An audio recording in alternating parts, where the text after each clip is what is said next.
Irmãos, graça e paz, né? A gente vai estar terminando o profetismo e a gente vai trabalhar o último aspecto de Vuz, né? Que é sobre o julgamento e a restauração, a escatologia profética de Vuz. Sobre essa questão da escatologia dos profetas, tem havido muita problemática e muita dificuldade. Principalmente por parte do pessoal que é dispensacionalista, né? Progressista ou não, porque eles dizem que as promessas que foram feitas a Israel terão que ser cumpridas para o Israel étnico, certo? E o problema que eu particularmente vejo com essas questões todas é principalmente pelo fato de que muitas pessoas hoje não são mais nomistas pactuais, né? Aliás, nem sequer tem muita perspectiva que seja um nomismo pactual, dado muito cada questão do dispensacionalismo. Então, eles acabam não fazendo a leitura dos profetas de acordo com a Torá, certo? E enquanto deveria se fazer a leitura dos profetas de acordo com a Torá, correto? Então, por exemplo, antes de mais nada, quando a gente pega, por exemplo, o discurso, eu quero ler aqui algo que vem em Deuteronômio. Eu acho que é interessante nós começarmos por aqui, certo? O Deuteronômio 30, que vai dizer da seguinte forma. Aqui, dentro do contexto, né, você teve as bênçãos e as maldições pactuais, né, Deuteronômio 29, né, que é a repetição, né, de Levítico 26, certo? Só para os irmãos terem noção disso. Então, o Deuteronômio 30, nós temos algo, entendeu, interessante. Veja só. A Escritura diz: quando, pois, todas essas coisas vierem sobre ti, a bênção e a maldição que eu pus diante de ti, se te recordares delas entre todas as nações, observe, para onde te lançar o Senhor teu Deus. Então, aqui, o próprio texto já estabelece um contexto, não é?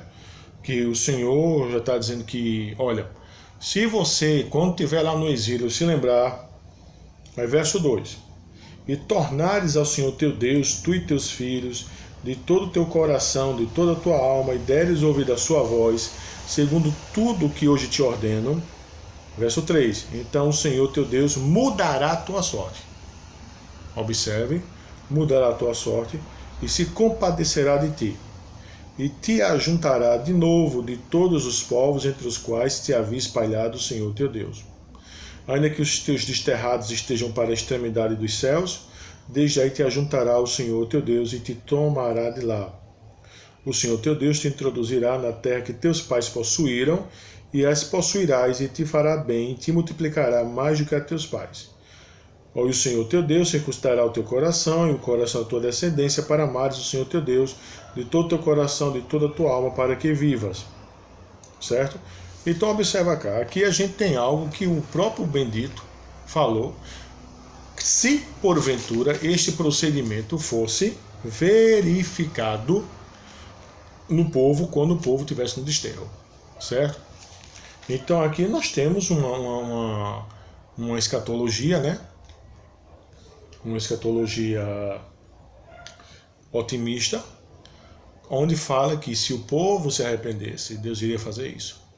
Agora, a grande questão, para a gente começar a entender essa perspectiva de Vuz aqui, entendeu? E também até para entender toda essa problemática que o pessoal levanta, é a pergunta simples, né? A pergunta simples é, pronto, Deus ocasionou dois grandes desterros, não é? O Reino do Norte, o Império Assírio, em 722, e o Reino do Sul, o Império Babilônico, 586, certo? A pergunta é, o pessoal que foi levado para o desterro, o pessoal se arrependeu? A pergunta é essa. Por quê? Porque se porventura eles se arrependerem e invocar o Senhor, aquilo que o bendito falou em Deuteronômio 30 iria acontecer. Então surge outra questão. Aconteceu? Reino do Norte? Bom, eu acho que não precisa nem responder, né? Vamos para o Reino do Sul. Será que o Reino do Sul aconteceu? O pessoal voltou do exílio. Voltou, irmãos, voltou do exílio mesmo, de fato e verdade. Ou eles trocaram de senhores. Porque quando cai o Império Babilônico, certo? Quem vai assumir é o Império Medo-Persa. E o Império Medo-Persa, por causa da política dos reis medo-persas, que era uma política diferente dos babilônicos, fora permitido que os povos voltassem para suas terras e reconstruíssem o seu templo. Mas interessante isso, não era permitido que ele constituísse uma família real. Tudo bem que o descendente de Davi voltou lá, entendeu? Mas você não vai ver rei de Israel. É até entanto que o principal personagem do período Medo-Persa, até a época do Senhor Jesus, até o ano 70, é o sumo sacerdote. Certo? É o sumo sacerdote. Não quer dizer que a casa real de Davi não existisse. É até tanto que existiu que o Senhor Jesus tem ancestrais. Mas você observe que você não vai ter uma casa real, um palácio com um rei. Você não vai ter. E então a pergunta é, trocaram de Senhor. Certo? Mas será que eles se arrependeram? Por exemplo, quando você pega os profetas desse período, por exemplo, você vai ter lá Ageu, que a razão do livro de Ageu existia, por quê? Porque o pessoal fez as suas casas e o templo do Senhor jogado ao léu. Você vai ver lá Malaquias, por exemplo, o pessoal, o templo já erguido, entendeu? Mas o pessoal oferecendo qualquer tipo de sacrifício ao ponto do Senhor Deus reclamar. Então a pergunta simples: o pessoal se arrependeu? Não, irmãos, não. Então, se o pessoal não se arrependeu, não houve restauração escatológica para o Israel étnico. Não houve. Certo? Não houve. Você passa-se os tempos, não é? Eu já vi até uns dizer, não, mas pelo menos a idolatria foi curada. Foi? Volto a dizer, meu irmão, vá ler a história do 1 Macabeus. Você precisa desesperadamente ler 1 Macabeus para você ver que só foi eu ter uma oportunidadezinha, o pessoal votou. Entendeu? Agora, depois dos Hassidins e por aí vai, parece que a coisa não tinha assumido uma perspectiva de idolatria grotesca como era antigamente. Mas você vê, quando o Senhor Jesus vem, qual foi a recepção que eles tiveram o Senhor Jesus? Não é? Só você vê lá os ais que o Senhor Jesus evoca numa linguagem profética sobre Israel, entendeu? O grande debate, né, da escatologia que o pessoal bota para fim de mundo e que não tem nada de fim de mundo, tudo foi para o ano 70, não é? Aquilo que for para o ano 70, há coisas que não são para o ano 70, que realmente é para a volta do Senhor Jesus, a segunda volta do Senhor Jesus, mas falas específicas do Senhor Jesus não passará essa geração, entendeu? É óbvio, o texto está dizendo não passará essa geração. Lá quando o Senhor estava sendo crucificado, quando estava sendo levado para a crucificação, o Senhor olha para a câmera e diz, não chore por mim não, chore por vossos filhos.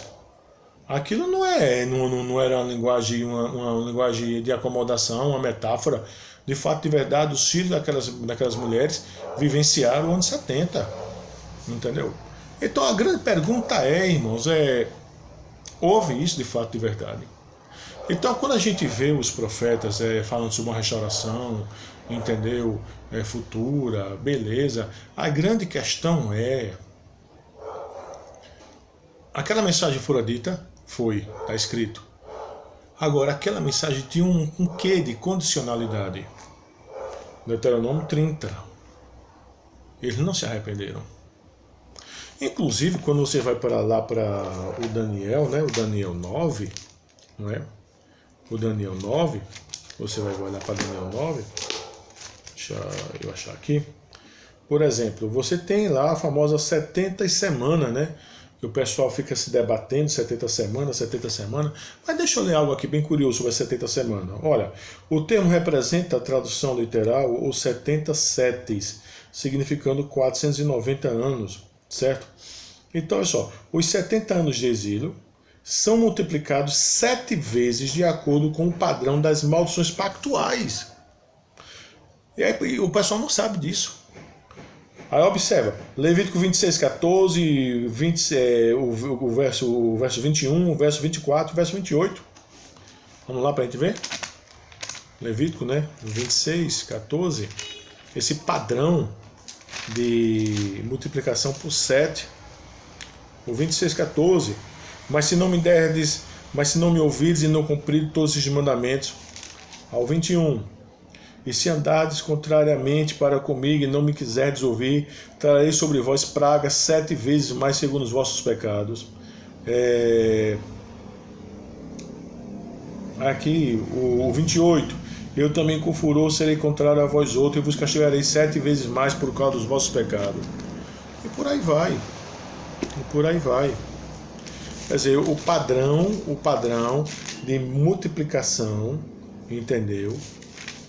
Por 7, certo? Então observa, vou ler aqui, tá? Deus prolongou o exílio por causa da contínua pecaminosidade de Israel, assim como os 70 anos de exílio preditos por Jeremias, provavelmente exprimiam uma fórmula padrão.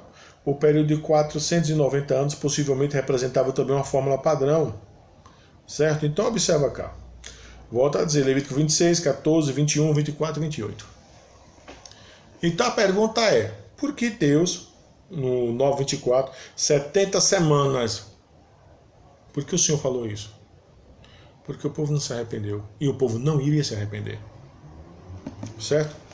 Aí você tem um problema, né? Para quem acha que o Israel étnico vai ter cumprido as profecias de restauração. Não é? Por quê? Porque Paulo vai ser claro, vai dizer que o novo Israel é a junção agora de judeus e gentios que professam fé em Cristo. Fé em Cristo. Paulo, lá em Tessalonicenses, vai dizer que a ira sobreveio sobre Israel étnico definitivamente. Vai ter também essa questão. Usais lá do Senhor, entendeu? Antes do Senhor entrar, os irmãos estão lembrados, né? Em Jerusalém, você vai ter lá o sermão profético que está no 24, não é? Aí você vê aí, ó, o Mateus 23, o 13 até o 36. Aí o 37, Jerusalém, Jerusalém, que matas os profetas e apedrejas os que te forem enviados. Quantas vezes quis eu reunir os teus filhos como a galinha junto os seus pintinhos, debaixo das asas, e vós não quisestes. Eis que a vossa casa vos ficará deserta. Declaro, pois, que desde agora já não me vereis, até que venha dizer, bendito que vem em nome do Senhor. Então, olha só, irmãos. O que é que a gente observa aqui? Certo? A gente observa aqui que essa questão do julgamento e restauração, escatologia profética, você tem um julgamento e você tem sim uma mensagem uma mensagem condicional, se, mas que você vai observar futuramente, entendeu? Que essa mensagem, ela não fora cumprida. E ela não fora cumprida porque o aspecto condicional, Deus não derramou arrependimento em Israel. Certo? E Deus não derramou arrependimento em Israel. É bem interessante isso, né? Porque o Daniel 9:24 das 70 semanas já estendeu o seu aspecto do prolongamento das maldições pactuais. Então a pergunta é, será que tem a possibilidade de Deus derramar arrependimento sobre o povo? Não, porque ele já tinha determinado já. Certo? Já tinha determinado já. Agora, é aquela questão interessante, né? Você vai ter uma parábola, que é a parábola das bodas, que é muito interessante, a parábola das bodas, aonde, de forma muito clara, o Senhor Jesus, como esposo, como noivo esposo, né? Ele agora começa um relacionamento pactual agora, observa, com Israel, mas não mais aquela formatação de Israel. Agora outra formatação do Israel. Formatação essa que era a junção de judeus e gentios que professam fé. Entretanto, essa nova formatação, ela tem algo semelhante à formatação antiga. Que é o quê? Que vai a outra parábola, que vai nos dar luz sobre isso, que é a parábola da rede. Porque a rede vai trazer peixe bom e peixe ruim. A própria parábola do joio e do trigo vai dizer como seria essa formatação da igreja visível. Então, da mesma forma que o Israel do AT, a formatação era de eleitos, pessoas salvas, pessoas que criam em Yahvé, e pessoas que não criam em Yahvé. pessoas que só tinham um aspecto legal da aliança, circuncisão, mas pessoas que não tinham comunhão de vida. Mas pessoas também que tinham aspecto legal e também tinham comunhão de vida. No NT é a mesma coisa. Você terá pessoas que têm um aspecto legal da aliança, o batismo, mas não tem o batismo com o Espírito Santo, que é a regeneração. E pessoas que têm um aspecto legal e o aspecto de comunhão de vida, que é o batismo com o Espírito Santo. Então você também vai ter isso daí. Então é interessante a gente observar isso, apesar da gente ver que é o que vos vai trabalhar, né? Ele vai trabalhar os sínodos católicos dos profetas, ele vai trabalhar Isaías, vai trabalhar o Oséias, entendeu? Entretanto, isso aqui o Israel étnico não irá experimentar. Não irá experimentar. E se nós colocarmos isso em questão de cronologia, né? Você vai ter, obviamente, Isaías e Oséias antes de Daniel. Né? Então, Daniel, você tem o Deus batendo martelo, sabe? Usando o padrão pactual das maldições de Levítico 26, o padrão de 7 vezes 7, entendeu? E aí aumentando o número, a quantidade do ano do desterro. Ele aumentou o desterro, não é? E de fato, de verdade, você vê que só algumas pessoas voltam. Não é mais interessante dizer isso. Eles não voltam para uma terra livre. Não é Jerusalém, o Reino do Sul, vamos dizer esse termo, né? Já que o movimento judaísmo, como a gente entende, né? Já lá na época de Jesus, no período dos Macabeus, tudo vai começar nesse período aqui, entendeu? Com Esdras, o legislador de Israel, não é abaixo de Moisés, obviamente, vai começar nesse período aqui. Mas é interessante que você vai ver, por exemplo, outros grandes personagens judeus, eles não voltam para a terra de Jerusalém. Que diga de passagem que nesse período do Medo-Persa fazia parte de uma sátrapa do Império Medo-Persa chamado Transeunfratênia. Ou seja, não era um país, era uma porção que fazia parte de um estado, deixa eu colocar nesse termo, uma sátrapa, um estado, uma região, entendeu? Então você vai ver que outros judeus não via muito sentido se deslocar, entendeu? É como se o cara morasse, feito no meu caso, mora em Pernambuco, aí eu vou me deslocar para o Rio Grande do Sul, por exemplo, eu estou dentro do Brasil, não tem por que ir para o Rio Grande do Sul morar aqui, entendeu? Então você vai ter muitos judeus que vai dizer, para que é que eu vou voltar lá para Jerusalém? Aqui eu estou bem obrigado, compreende? Aqui eu estou bem obrigado. Não é, muitos mesmo já deixaram de falar o hebraico, entendeu? Já estavam falando aramaico. Não é? E você vai ver, por exemplo, quando no período grego, volto a dizer, é bom que se leia primeiro Macabeus, que a razão lá do primeiro Macabeus existir lá, entendeu? Lá do sumo sacerdote que faz o que faz lá com aquele judeu apóstata lá, é porque o pessoal comprou lá o programa de helenização lá do Império Grego, entendeu? A gente lê um pouquinho da história lá, compreende? E mesmo depois do período do Império Grego, né, quando os macabeus ganham e tem aquele período, entre aspas, de independência, compreende? Período de independência, você ali não tem feito uma casa real, entendeu? É a questão do sumo sacerdote mesmo. E posteriormente, entendeu? Há aquela união com o Império Romano, não é? Que os irmãos sabem muito bem, que Roma, o exército de Israel ajuda de uma certa forma o exército romano, mas quando Roma chega naquela parte do mundo, Roma pega anexa, simplesmente anexa, certo? Simplesmente anexa. Então você chega no Novo Testamento. Aí você chega no Novo Testamento sem nenhuma, entendeu? Sem nenhuma concretização daquela fala de condicionalidade, entendeu? Que fora dita de uma restauração escatológica de Israel. Interessante que isso aí, de uma forma muito clara, estava na cabeça dos apóstolos, né? Que foram isso que eles falaram para o Senhor. Senhor, por essa ocasião, quando o Senhor estava sendo assunto aos céus, que o Senhor vai restaurar o reino a Israel, não é? Só que na cabeça deles talvez funcionasse a ideia do Israel étnico, né? Só que não era mais o Israel étnico, entendeu? Não era mais o Israel étnico. Quer dizer, é óbvio que vai haver uma restauração, 1 Coríntios 15 vai dizer isso, né? Vai ter uma restauração geral de todas as coisas. Mas o Israel de Deus, a Nova Jerusalém, o novo povo de Deus, ou a formatação, segundo o livro do Apocalipse, do novo povo de Deus, povos de todas as tribos, línguas e nações, eleitos, né, que formam o povo de Deus, que vão entrar na Nova Jerusalém, que desce da parte de Deus como noiva ataviada, não é? O novo céu e nova terra.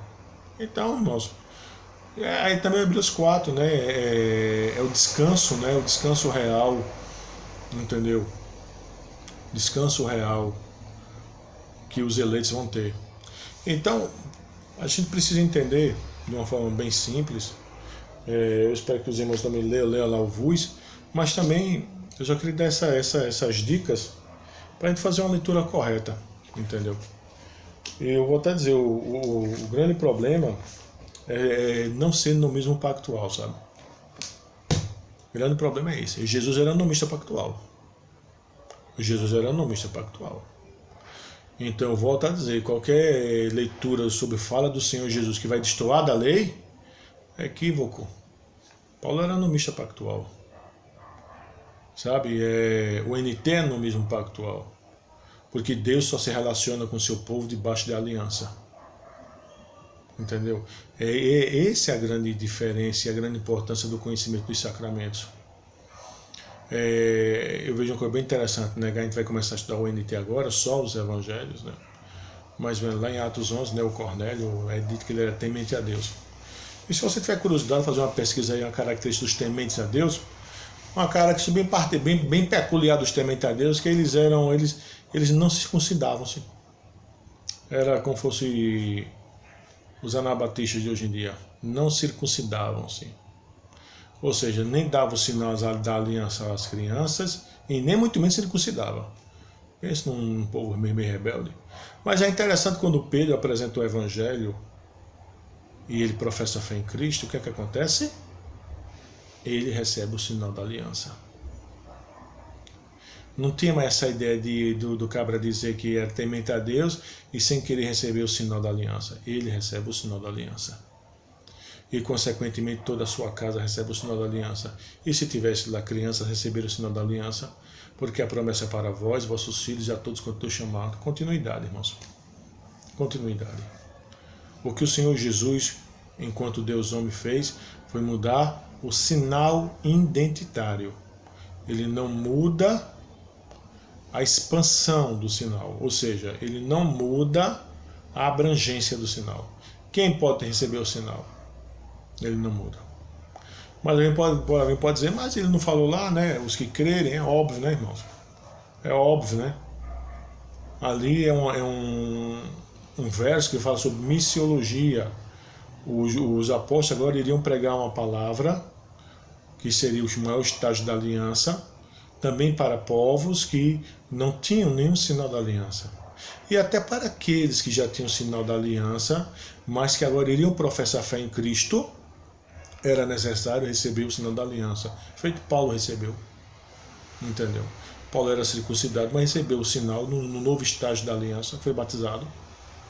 Os irmãos sabem muito bem disso. Tá? Então, a grande questão é, mas quem receberia o sinal da aliança? Pedro vai dizer, a promessa é para vós, vossos filhos, e a todos quanto eu chamar. Então, é necessário que a gente tenha percepção das coisas, é necessário que a gente faça uma leitura voltando sempre para a lei, voltando sempre para a lei, voltando sempre para a lei.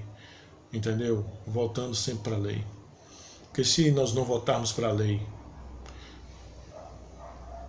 vai complicar o meio de campo. Vai complicar o meio de campo. É a mesma coisa quando você vai lá em Hebreus. Hebreus deixa de forma muito clara, certo? A superioridade do sacrifício de Cristo em relação ao sacrifício do ateu. Por exemplo, admitir que Deus voltará a tratar com Israel étnico debaixo dos moldes do ateu, é admitir, em última instância, que quem é sombra é o sacrifício de Cristo. Entende? Quem é sombra é o sacrifício de Cristo. Por quê? Porque ele foi substituído. E o sacrifício de Cristo não pode ser substituído, porque ele tem um aspecto retroativo e proativo. O texto lá de Hebreus 9 vai ser muito claro sobre isso. Então, volto a dizer, irmãos, o entendimento sobre essa questão da restauração profética, do conteúdo da mensagem dos profetas. No primeiro momento deve ser entendido no seu aspecto condicional, para o Israel étnico, certo? E no seu aspecto futurista, né? Quando ele volta a ser enfatizado no NT, por exemplo, na fala lá dos profetas, quando o Senhor está subindo aos céus, deve ser compreendido quando o Senhor Jesus restaurar todas as coisas. Porque quem é agora o Israel de Deus é a igreja, é a junção de judeus e gentios que professam Cristo, como foi no primeiro século. Quando a igreja cristã, no primeiro momento, era majoritariamente judia, depois se tornou majoritariamente gentia. Quando eu digo majoritariamente gentia, não estou excluindo a outra parte. Não é? Quando ela era majoritariamente judia, existia, sim, gentios, que já professavam fé em Cristo. Quando ela se tornou majoritariamente gentia, existe sim judeus que professam fé em Cristo. Certo? E o texto de Romanos 11, né, que fala sobre que o Senhor visitará ainda seu povo, não é? Aí seu povo, estou usando a linguagem do AT, referindo-se a Israel, certo? Que aí tem o grande debate, né? Que como será essa visitação? Alguns teólogos vão dizer que antes do Senhor Jesus voltar, que vai haver uma conversão em massa dos judeus. Já outros dizem que essa entrada dos judeus é durante a história, mas uma coisa é certa. Da mesma forma que Deus tem seus eleitos entre os gentios, Deus tem seus eleitos entre os judeus. E quem é Israel de Deus? A junção dos dois povos, onde não tem mais a separação nem a parede da inimizade. Paulo vai tratar isso lá em Efésios 3. Tá, irmãos? Então que Deus nos ajude, irmão, a compreender as coisas. Tá? A gente está terminando o profetismo. Faltou um bocado de coisa. O Brugman tem um material muito bom, Imaginação Profética. O Robertson, Cristo dos Profetas, para se ler. O próprio material de aliança, veja Ecrodite, apesar de ter aquela perspectiva da hipótese documentária, entendeu? Mas se você consegue ler de forma sossegada, compreendendo que quando o Ecrodite falar o eloísta, o javista, o sacerdotal, o deuteronomista, traduz na sua cabeça por Moisés, entendeu? Dá para ler sossegado, material muito bom, excelente. Material do Bruce, excelente. O Grunig, monumental. Principalmente o 2, né, o Laranjinha, que vai falar justamente sobre essa questão dos profetas, entendeu? Muito bom mesmo. Também a perspectiva dos escritos, né? Tem um entendimento muito bom dos profetas anteriores e profetas posteriores, certo? Então, irmãos, a gente, pela graça de Deus, a gente vai estudando e vai tendo compreensão das coisas, tá bom? Espero que os irmãos terminem as leituras, certo? Que foram, e ainda começar a TB do NT, Evangelhos. Os irmãos já tem aqui os 6 livros, né, que já foram passados para os irmãos, vamos estar lendo, não é? Tem alguns livros que não foram passados, mas a gente vai estar trabalhando, né? A teologia do Joaquim Jeremias, fundamental. Tanto a teologia bíblica como Jerusalém, entendeu? No tempo de Jesus, né? Se eu não estou enganado, o título é esse. Os irmãos sabem do que eu estou me referindo, Joaquim Jeremias. Entendeu, irmãos? Então vamos estudar para a glória de Deus, tá? Que Deus abençoe a todos.